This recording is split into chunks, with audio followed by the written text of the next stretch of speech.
नमस्कार सभी को। आज हमारे इंडियन पॉलिटी सीरीज का 65th डे है और सुप्रीम कोर्ट का तीसरा दिन है। तो जहां कल हमने छोड़ा था उसको हम वहीं से शुरू करेंगे आज। कल हमने ओरिजिनल जुरिस्डिक्शन किया था, रीड जुरिस्डिक्शन किया था और कुछ अन्य प्रोविजंस जो है एक्टिंग, एडहॉक, रिटायर्ड जज, उन सब के बारे में देखा था। आज जो है सबसे इंपॉर्टेंट है एपलेट जुरिस्डिक्शन, क्योंकि सुप्रीम कोर्ट जो है हमारा हाईएस्ट कोर्ट ऑफ अपील है। पहले जो था प्रीवी काउंसिल था उसको एबॉलिश कर दिया हमने जब सुप्रीम कोर्ट का इनॉग्रेशन हुआ 28 जनवरी 1950 में। उससे पहले उसको फेडरल कोर्ट ऑफ इंडिया कहते थे, एफसीआई। तो उसके भी कुछ प्रोविजंस जो है सुप्रीम कोर्ट को दे दिया गया है, वो भी हम देखेंगे। तो सबसे पहला है appellate jurisdiction. The supreme court is primarily a court of appeal, अर्थात it hears appeals against the judgement of lower court. Lower court यहाँ पे high court. It enjoys a wide appellate jurisdiction which can be classified into 4 heads. इसमें सबसे पहला होगा constitutional matter पे appeal, civil matter पे, criminal matter पे और अपील बाय स्पेशल लीव। इन चारों को हम अच्छे से एग्जामिनेशन पॉइंट ऑफ व्यू से जो भी इंपॉर्टेंट है वो देखते हैं। तो सबसे पहला आपका अपील्स इन कॉन्स्टिट्यूशनल मैटर, जो कि मेंशन है आर्टिकल 132 ऑफ इंडियन कॉन्स्टिट्यूशन में। Constitutional matter article 132। In the constitutional cases an appeal can be made to the Supreme Court against the judgment of a High Court अगर if the High Court certifies that।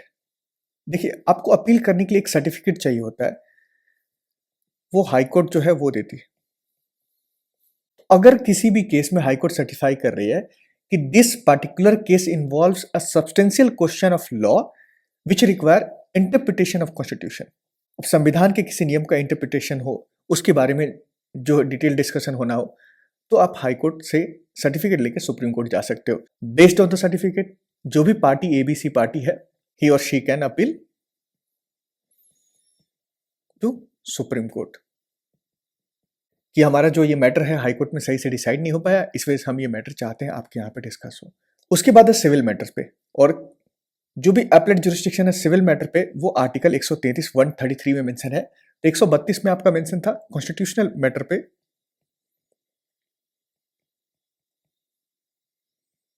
ये भी ध्यान रखिएगा, article जो है 131 बहुत ज्यादा पूछा जाता है, 131, जिसमें सुप्रीम कोर्ट का ओरिजिनल और एक्सक्लूसिव जुरिस्डिक्शन की बात है। तो 133 में आपका अपील जो है वो सिविल मैटर पे जाएगा। In civil cases an appeal lies to the supreme Court from any judgment of High Court if High Court certifies. यहां पे आपको सर्टिफिकेट लेकर जाना होगा that the case involves substantial question of law and of general importance. जैसे कोई ऐसा matter आ गया जैसे शाहबानो केस, ट्रिपल तलाक वाला, तो ये क्या है, सोशल इंपॉर्टेंस का बहुत बड़ा लॉ है। That question need to be decided by Supreme court. जैसे उस केस का जो भी जजमेंट होता है वो पूरे देश पे जो है उसका इंपैक्ट पड़ता है। तो ऐसे केसेस जो होते हैं सारी चीजें, तो आप उसको लेकर जा सकते हो किसके पास, सुप्रीम कोर्ट के पास। ओरिजिनली क्या था, कोई भी सिविल केस अगर आप लेके जा रहे हो तो वहां पे अगर अपील करना है सुप्रीम कोर्ट में तो मिनिमम जो है 20,000 जो है उसकी इन्वॉल्वमेंट हो, 20,000 या 20,000 रुपए से ज्यादा की इन्वॉल्वमेंट हो। बट ये जो मॉनेटरी लिमिट था इसको रिमूव कर दिया गया 30th constitutional amendment act of 1972। तो अब कोई मॉनेटरी लिमिट नहीं है कि इतने से ज्यादा का इन्वॉल्वमेंट हो इस केस में तभी जाओगे। पहले था कि 20,000 से कम का नहीं होना चाहिए। तो आर्टिकल 132 में देखा हमने कॉन्स्टिट्यूशनल मैटर सीएम, आर्टिकल 133 में देखा हमने सिविल मैटर, ये भी सीएम ही हो जाएगा, और आर्टिकल 34 में देखा हमने क्रिमिनल। तो सीक्वेंस याद रखिएगा, कॉन्स्टिट्यूशनल, सिविल और क्रिमिनल। क्रिमिनल मैटर्स में क्या हो सकता है, the supreme Court hears appeals against the judgment in a criminal proceedings of a High Court if the High Court has on appeal reverse an order of acquittal. जैसे किसी को रिहाई दे दी हो हाई कोर्ट ने, बट फिर उसको जो है वापस से उस पर्सन को जो है सेंटेंस कर दिया हो, सेंटेंस हिम टू डेथ, जैसे उसको फांसी की सजा सुना दी हो। या फिर किसी भी केस को हाई कोर्ट ने अपने आप ही किसी सबऑर्डिनेट कोर्ट से लेकर और जो कन्विक्ट है या फिर जो एक्यूज पर्सन है उसको भी फांसी की सजा सुना दी हो, सेंटेंस हिम टू डेथ। ये तो 2 केस हो गए। ये तो पर्सन का इसमें सर्टिफिकेट नहीं चाहिए होता, ध्यान रखिएगा। यहां पे तो ये तो आपका एक मैटर ऑफ राइट है, यहां पे हाई कोर्ट की सर्टिफिकेट नहीं चाहिए होगी। बट जो तीसरा केस है, if a High Court certifies that the case is fit for appeal to the supreme Court, मतलब ये जो पार्टिकुलर एबीसी केस है ये फिट है for the appeal in Supreme court. तो ये ध्यान रखिएगा, जो पहला है फर्स्ट 2 केसेस है, तो यहाँ पे आपको सर्टिफिकेट नहीं चाहिए होगा हाई कोर्ट का, ये क्योंकि ये आपका मैटर ऑफ राइट है। लेकिन दूसरे केस में जो है आपको यहाँ पे हाई कोर्ट का सर्टिफिकेट चाहिए होगा। सुपर इंपॉर्टेंट है, ध्यान रखिएगा, 1970 में पार्लियामेंट जो है, जो क्रिमिनल अपीलेट जुरिस्डिक्शन है सुप्रीम कोर्ट का, उसको थोड़ा बढ़ा दिया। मैंने पहले भी बताया था कि पार्लियामेंट के पास पावर है कि सुप्रीम कोर्ट के जुरिस्डिक्शन को वो एक्सटेंड कर सकती है, इंक्रीज कर सकती है, बट क्या नहीं कर सकती, उसको डिमिनिश नहीं कर सकती, उसको कर्टेल नहीं कर सकती, मतलब छीन नहीं सकते हो आप, बढ़ा दो, वेल एंड गुड। अकॉर्डिंगली इसमें पार्लियामेंट में 1970 में क्या किया, जो पहले मैटर था सेंटेंस टू डेथ, सिर्फ इसी मैटर पे आप अपील करोगे जब आपको फांसी की सजा हो गई। बट यहां पे इन्होंने क्या किया 1970 में, बोला कि किसी भी एबीसी पर्सन जो है, अगर उनको इम्प्रिजनमेंट फॉर लाइफ और फॉर 10 ईयर्स, या तो आपको उम्र कैद हुई हो या फिर 10 साल से ज्यादा की सजा हुई हो, ठीक है, तो has an appeal reverse and order of acquittal, same चीज है, वहां पे सेंटेंस ऑफ डेथ था, यहां पे भी किसी सबॉर्डिनेट कोर्ट का मैटर जो है हाई कोर्ट ने खुद ले लिया, और उस पर्सन को जो है सेंटेंस कितने की हुई है, 10 साल से ज्यादा या फिर उम्र कैद यानी कि लाइफ इम्प्रिजनमेंट। तो इन दोनों केस में जो है आपके पास मैटर ऑफ राइट है to appeal in Supreme Court. Article 134A, जिसको हम कहते हैं certificate for appeal to the supreme Court, जिसको ऐड किया गया था बाद में 44वें संशोधन के तहत, 44th constitutional amendment act of 1978। ये वही अमेंडमेंट है जिसके तहत राइट टू प्रॉपर्टी को फंडामेंटल राइट से रिमूव किया गया था, और ये कब हुआ था, मोरारजी देसाई की सरकार थी, जनता पार्टी की सरकार थी, ये ध्यान रखना है। तो आर्टिकल 134A जो कि बाद में ऐड हुआ, इन्होंने ये कहा, it deals with the certificate for appeal to the supreme court, allowing high courts to grant or refuse a certificate for appeal. जैसे किसी भी मैटर पे अगर आपको सर्टिफिकेट चाहिए होगा हाई कोर्ट से, तो आप 134A का यूज कर सकते हो। लेकिन 134A में जो है हाई कोर्ट को ये पावर दिया गया है, ही may grant or he may refuse to grant a certificate, ये ध्यान रखिएगा। 135 में सिंपल ये कहा गया है, the appellate jurisdiction of supreme Court extend to all civil and criminal cases in which the Federal Court of India had jurisdiction. कोई ऐसा एबीसी केस था जिसमें फेडरल कोर्ट सुनवाई करती थी हाई कोर्ट के अपील से, मतलब फेडरल कोर्ट सुनवाई करती थी एज अ अपीलेट कोर्ट, तो वो सारे मैटर्स भी किसके पास होंगे, सुप्रीम कोर्ट के पास होंगे। वो मैटर्स जो कि सिविल, कॉन्स्टिट्यूशनल या फिर क्रिमिनल अपीलेट जुरिस्डिक्शन में नहीं डाला गया है, तो वो सब कहाँ आ जाएंगे, ये भी सुप्रीम कोर्ट को दिया जाएगा। अर्थात 1937 में हमारा फेडरल कोर्ट स्टैब्लिश हुआ, 1950 में हमारा जो है सुप्रीम कोर्ट स्टैब्लिश हुआ। तो इन 13 साल के बीच में जो भी सिविल मैटर्स था, जो भी क्रिमिनल मैटर था, तो उन पे भी हाई कोर्ट जजमेंट पास करते होंगे, पहले भी हाई कोर्ट थे बहुत सारे, तो वो हाई कोर्ट से जो अपील होता था, अपीलेट जुरिस्डिक्शन जो था, वो किस में था, फेडरल मैटर्स में। तो जाहिर सी बात है, हमने संविधान में लिख दिया, कॉन्स्टिट्यूशन लिखा, कॉन्स्टिट्यूशन में कुछ ऐसे पावर जो है, रिमेनिंग पावर बच गए होंगे जो कि पहले फेडरल कोर्ट के पास था, वो सब कुछ सुप्रीम कोर्ट को दिया जाएगा। यहाँ पे वही समझाया जा रहा है। आर्टिकल 136 में special leave to appeal by the supreme Court, ये भी आता है अपीलेट जुरिस्डिक्शन में। यहाँ पे सुप्रीम कोर्ट को ऑथराइज किया गया है to grant a special permission to appeal, special permission against any judgment और ऑर्डर फ्रॉम एनी कोर्ट और ट्राइब्यूनल। एनी कोर्ट मतलब High Court, in fact Supreme Court, या फिर कोई ट्राइब्यूनल है, जैसे नेशनल ग्रीन ट्राइब्यूनल है, एनजीटी। इसका जजमेंट जो होता है फाइनल होता है, बाइंडिंग होता है, बट इसके बाद भी 90 डेज का प्रोविजन दिया जाता है कि आप सुप्रीम कोर्ट जा सकते हो। तो अगेंस्ट एनी जजमेंट और ऑर्डर फ्रॉम एनी कोर्ट और ट्राइब्यूनल एक्सेप्ट मिलिट्री ट्राइब्यूनल और कोर्ट मार्शल, सुप्रीम कोर्ट को ऑथराइज किया गया है आर्टिकल 136 की मदद से कि आप स्पेशल परमिशन जो है अपील के लिए ग्रांट कर सकते हो। इसमें 4 चीजों का ध्यान रखना है आपको। अपील बाय स्पेशल लीव में इट इज डिस्क्रिशनरी पावर, मतलब ये कोई बाध्य नहीं है सुप्रीम कोर्ट की देगा कि नहीं देगा, hence can not be claimed as a matter of right, आपका राइट नहीं है, सुप्रीम कोर्ट के डिस्क्रिशन के ऊपर है कि वो देगी तो वेल एंड गुड, नहीं देगी तो कोई बात नहीं।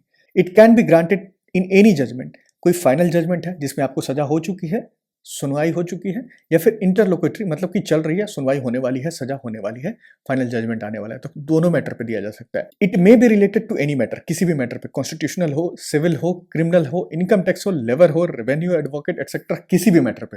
लेकिन सबसे इंपॉर्टेंट चीज आपको ध्यान रखना, डिस्क्रिशनरी पावर है, उनके विल के ऊपर है, सुप्रीम कोर्ट के विल के ऊपर है, आपको ग्रांट करेंगे ये पावर या नहीं। It can be granted against any court और ट्राइब्यूनल, ये देखा हमने, and not necessarily against high court. जरूरी नहीं है कि हाई कोर्ट के ही जजमेंट पे आपको अपील बाय स्पेशल लीव का यूज करने को मिलेगा।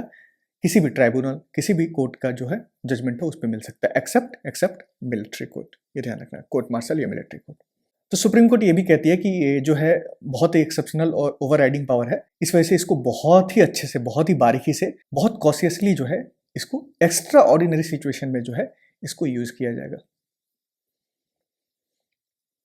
आर्टिकल 137 में सिंपल है, रिव्यू और judgement order by the supreme court. जैसे supreme court has the power to review its own judgement और ऑर्डर, यहाँ पे सुप्रीम कोर्ट को 137 में उनको ही पावर दिया गया है, सुप्रीम कोर्ट को, it has power to review its own judgement और ऑर्डर। अर्थात ये मतलब हुआ कि the supreme court is not bound by its previous decision, तो प्रीवियस डिसीजन से बाउंड नहीं है।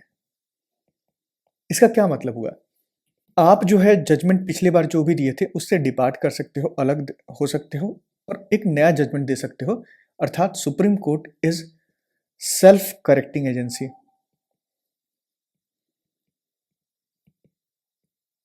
एग्जाम्पल के तौर पे 1967 में केस आया था गोलकनाथ केस।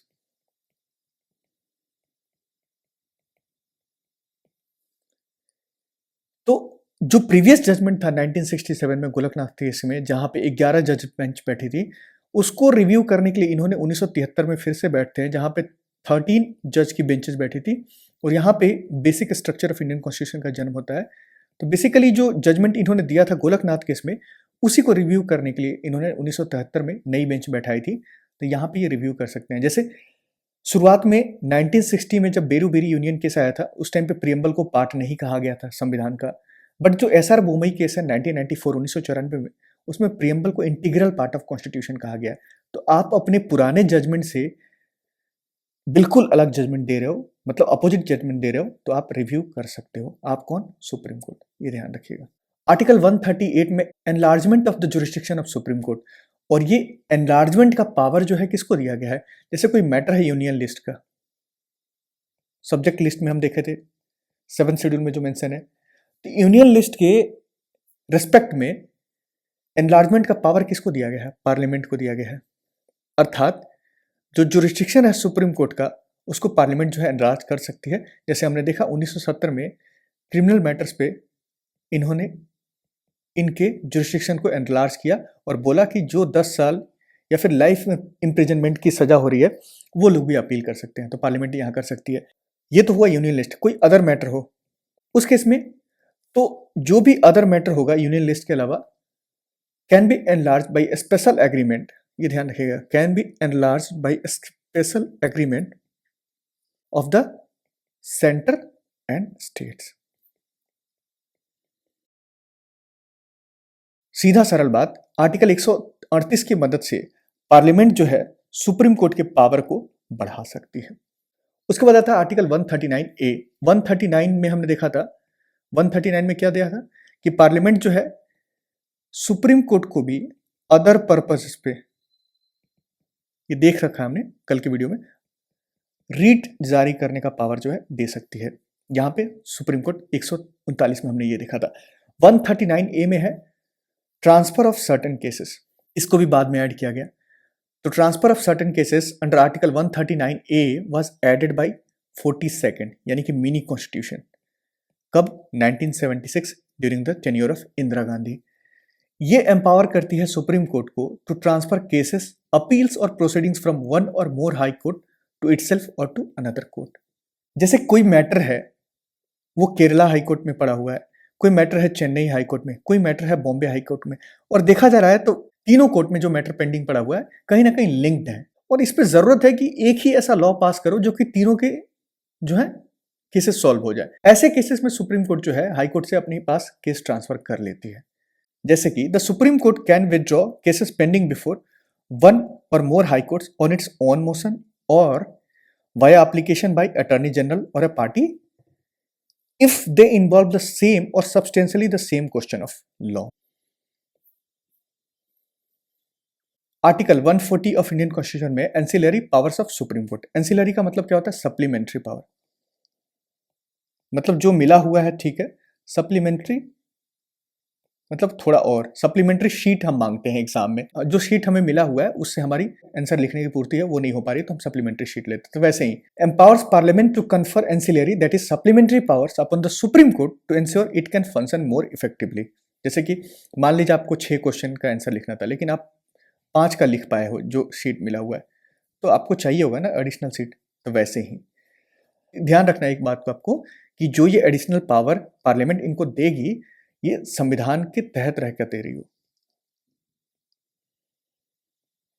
मतलब अगर रूल ही नहीं है कि आपको सप्लीमेंट्री शीट चाहिए, जैसे यूपीएससी मेंस लिखते हो तो उसमें आपको सप्लीमेंट्री शीट नहीं मिल सकता, तो उस केस में क्या होगा? अगर आप मानोगे तो संविधान में लिखा ही नहीं है, मतलब उनके रूल बुक में लिखा ही नहीं है, तो फिर कहां से मिलेगा? लेकिन आप ग्रेजुएशन का पेपर दे रहे हो या फिर मास्टर्स के पेपर दे रहे हो, इग्नू का पेपर दे रहे हो, तो आपको मिल जाएगा उस केस में। अर्थात ये क्या होता है, संविधान के तहत आप सप्लीमेंट्री पावर जो है सुप्रीम कोर्ट को दे रहे हो ताकि वो एफिशिएंटली काम कर सके। ठीक है, ये ध्यान रखिएगा। एंसिलरी पावर मतलब हुआ सप्लीमेंट्री पावर, और ये पावर कौन दे सकता है? पार्लियामेंट दे सकती है। किसको? सुप्रीम कोर्ट को। Super important article 141।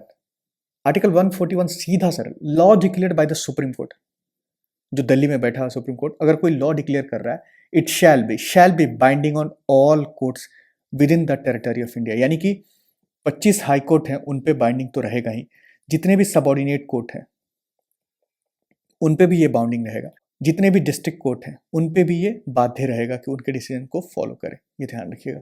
तो सुप्रीम कोर्ट के डिसीजन जो है बाइंडिंग होते हैं। आर्टिकल 142। आर्टिकल 142 जो है enforcement of decrees and orders of supreme Court and orders as to discovery etcetera. ये क्या है? सुप्रीम कोर्ट को ये पावर दिया गया है आर्टिकल 142 की मदद से to pass any order for complete justice in matter before it. जैसे कोई मैटर उनके पास आ जाता है लेकिन कोई लॉ ही नहीं है या फिर कोई लीगल लूप होल है इस सारी चीजों में, तो यहां पे आपने कोई कानून नहीं बनाया, जबकि कानून बनाने का काम किसका होता है? पार्लियामेंट और एग्जीक्यूटिव का। बट सुप्रीम कोर्ट को उस टाइम पे लगता है कि अगर इस टाइम पे इस पर्सन या फिर इस ऑर्गेनाइजेशन जो भी फाइल किया हमारे पास केस, अगर इसको जजमेंट अभी नहीं दिया जाए सही से तो उसके साथ जस्टिस नहीं होगा। तो इस केस में आर्टिकल 142 जो है कंप्लीट जस्टिस देने के चक्कर में एक्टिव हो जाता है। तो आर्टिकल 142 जो है सुप्रीम कोर्ट को क्या पावर देता है? एक तो power to do complete justice. कहां? जहां पे complete justice in the case जहां पे लॉ जो है साइलेंट है या फिर लॉ जो है इनसफिशिएंट है, तो यहां पे सुप्रीम कोर्ट जो है खुद ही एक्टिव हो जाता है उसको जस्टिस प्रोवाइड कराने के लिए। जो ये आर्टिकल 142 है that is enforceable through out India, ये भी ध्यान रखना है आपको।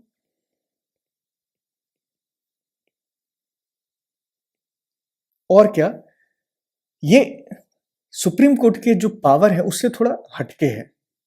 यहां पे कोर्ट को ये पावर देता है कि कुछ ऐसे मैटर जो कि किसका है? एग्जीक्यूटिव का है या फिर जो लेजिस्लेटिव का है, उनके मैटर में घुसकर सुप्रीम कोर्ट जो है जजमेंट पास कर देती है।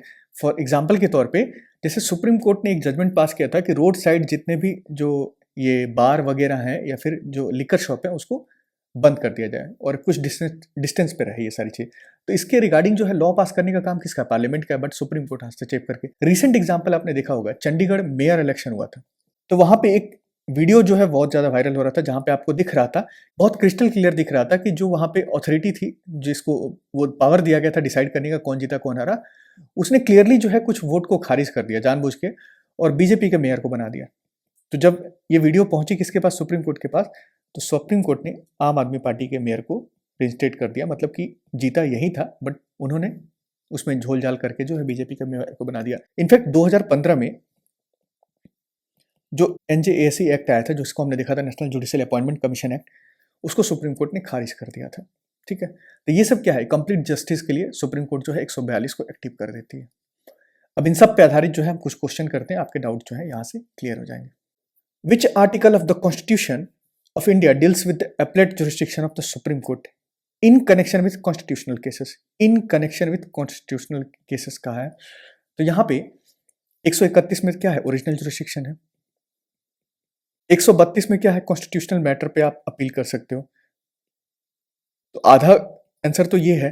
132 red with article 134A। 134A से क्या मिलता है आपको, सर्टिफिकेट मिलता है, और वो सर्टिफिकेट लेकर जो है आप जा सकते हो। तो सी ऑप्शन जो है यहाँ पे सही हो जाएगा। All the cases regarding interpretation of constitution can be brought to the supreme Court under its, तो ये किस में आएगा, एपेलेट जुरिस्डिक्शन में आएगा। ठीक है, जो इंटरप्रिटेशन ऑफ कॉन्स्टिट्यूशन है आर्टिकल 132 की मदद से।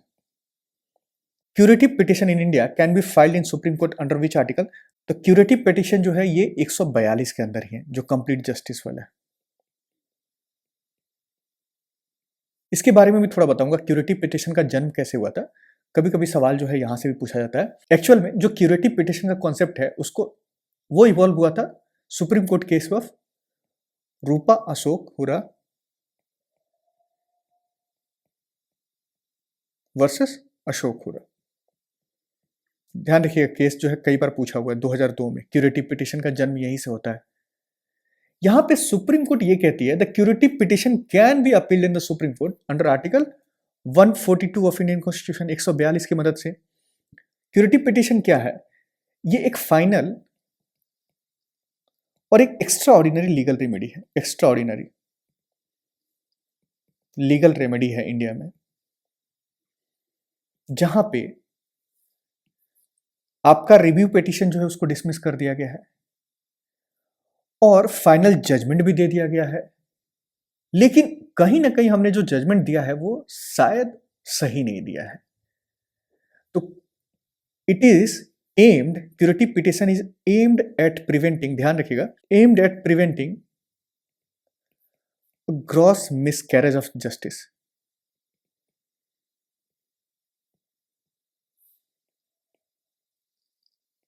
और एब्यूज ऑफ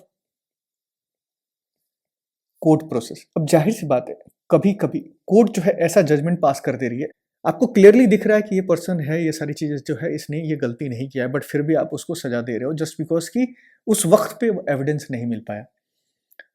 तो curative petition is kind of, आपने कोई जजमेंट पास कर दिया हो उसको रिकंसिडर करने के लिए जो है क्यूरेटिव पिटिशन का यूज कर सकते हो आप। नेक्स्ट है which article of constitution permits the supreme court to review its judgment और ऑर्डर, तो ये आर्टिकल 137 में सुप्रीम कोर्ट जो है अपने जजमेंट को रिव्यू कर सकती है। ठीक है, 138 में जो है पार्लियामेंट को ये पावर दिया जाता है कि सुप्रीम कोर्ट के जुरिस्डिक्शन को जो है वो बढ़ा सकती है। 139 में हमने देखा था पार्लियामेंट जो है ये ऑथराइज है कि सुप्रीम कोर्ट को पावर दे सकती है कि अदर पर्पजेस के लिए वो रिट्स जारी कर ले। और 131 में है आपका original jurisdiction.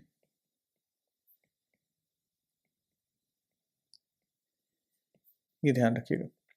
Consider the following statement, the parliament is not authorised to curtail the jurisdiction and power of supreme court. जी हाँ, पार्लियामेंट जो है पावर को काट नहीं सकती, कम नहीं कर सकती, छीन नहीं सकती। The parliament is also not authorise to extend the jurisdiction and power of supreme Court. Extend कर सकती है मतलब बढ़ा सकती है, बट कम नहीं कर सकती। तो दूसरा स्टेटमेंट गलत है, पहला सही है, A only. With reference to the Constitution of India, prohibition or limitation or provision contained in ordinary law cannot act as a prohibition or limitation on the constitutional power under Article 142, जहां बात होती है किसकी, complete justice की। It could be in which one of the following: the decision taken by Election Commission of India, ये तो हमने कहीं कुछ, the Supreme Court of India is not constrained in the exercise of its power by laws made up by the Parliament, ये सही है। तीसरा statement देखिए, in the event of grave financial crisis in the country, ऐसा कुछ नहीं देखा था। State legislature can not make laws on certain matters without the concurrence of union legislature. देखो 142 का संबंध जो है, मैं ये नहीं कहता हूँ ये क्वेश्चन जो है बहुत सरल है क्या नहीं है, बट 142 आर्टिकल का संबंध सुप्रीम कोर्ट से है, इलेक्शन कमीशन का नहीं है। फाइनेंशियल इमरजेंसी 360 में है, और स्टेट लेजिस्लेचर का जो स्टार्ट ही होता है वो जो है आपको 160-65 के बाद स्टेट लेजिस्लेचर स्टार्ट होगा। तो यहाँ भी आप ऐसे क्वेश्चन को नहीं छोड़ना होता है, पढ़ना होता है एटलीस्ट। ये सवाल जो है यूपीएससी 2019 में पूछा गया था। Consider the following statement, supreme court of India has exclusive jurisdiction regarding constitutional validity of central law. क्या ऐसा है? नहीं। कॉन्स्टिट्यूशनल मैटर पे आप हाई कोर्ट भी जा सकते हो, उसी कॉन्स्टिट्यूशनल मैटर पे अगर हाई कोर्ट कोई ऐसा जजमेंट देती है तो आप अपील भी कर सकते हो। तो यहाँ तो एक्सक्लूसिव नहीं है ना, नहीं है, तो पहला गलत है। एक्सक्लूसिव किस में है? जहाँ पे सेंटर और स्टेट के बीच में झगड़ा हो, या फिर स्टेट और स्टेट के बीच में झगड़ा हो, या फिर सेंटर एक तरफ और उसके साथ कोई स्टेट हो, या फिर अन्य बहुत सारे स्टेट एक तरफ हो। The supreme court is the guardian of Indian constitution. जी हाँ, तो दूसरा स्टेटमेंट जो है यहाँ पे सही है, B only, two only. The power to enlarge the jurisdiction of Supreme Court of India with respect to any matter included in the Union List of Legislative Power rests with, तो under Article 138, it rests with the Parliament of India। और कोई other matter हो, उस पर जो है एक agreement होगा सेंटर और स्टेट के बीच में, सेंटर प्लस स्टेट, तो फिर बढ़ाया जा सकता है। बट यूनियन लिस्ट पे कौन बढ़ा सकता है? Parliament, under article 138, 138। Who has the right to transfer any case anywhere in India? तो भारत में किसी भी केस को कहीं भी ट्रांसफर करने का अधिकार किसके पास है? तो ये पावर जो है सुप्रीम कोर्ट के पास है। इनफैक्ट सुप्रीम कोर्ट जो है, ये पावर ओरिजिनली इनके पास नहीं था। आर्टिकल 139A, जिसको बाद में ऐड किया गया था 42nd constitutional amendment act of 1976, जहां पे सुप्रीम कोर्ट को ये पावर दिया गया है कि वो ट्रांसफर कर सकती है किसी भी केस को एक हाई कोर्ट से दूसरे हाई कोर्ट, जैसे पटना हाई कोर्ट से Allahabad high court, Allahabad high court से दिल्ली हाई कोर्ट, ठीक है, तो ऐसे कर सकती है। या फिर बहुत सारे हाई कोर्ट की केसेस जो है वो खुद के पास लेकर आ सकती है। तो एक हाई कोर्ट, दो हाई कोर्ट, तीन हाई कोर्ट, चार हाई कोर्ट, इन चारों को मर्ज करके सुप्रीम कोर्ट जो है केस ट्रांसफर करके अपने पास लेकर आ सकती है अंडर आर्टिकल 139A। तो आज के इस टॉपिक को हम यहीं एंड करते हैं। एक और वीडियो आएगा जिसमें सुप्रीम कोर्ट के अन्य प्रोविजंस जो है उसमें पूरा कवर कर लेंगे, और फिर इसके बाद हम हाई कोर्ट स्टार्ट करेंगे। तो एंड करते हैं अपना with the same theme of Ashoka tree, that is शिक्षा या तो मुफ्त होनी चाहिए या न्यूनतम लागत पर होनी चाहिए। इस पे हम काम करते रहेंगे। टाटा, सी यू।